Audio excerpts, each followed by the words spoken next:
Hi, today I want to talk about this bag here.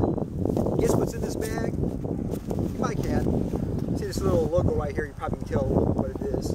Well, back in the late 80s, 90s, this was actually a portable computer bag here. And people used to carry this around to work, to school. Remember when I was in college, I actually saw folks have these as a backpack.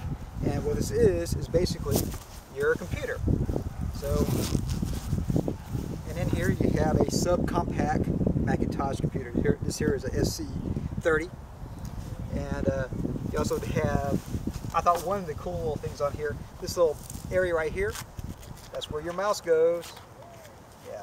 So people actually carry these around to school, to work, portable from one place to another. You put your keyboard right here if you wanted to carry that around, and basically you have portable computing. So this is portable computing back in the early 90s and late 80s. So here it is, Apple Macintosh toaster Mac case.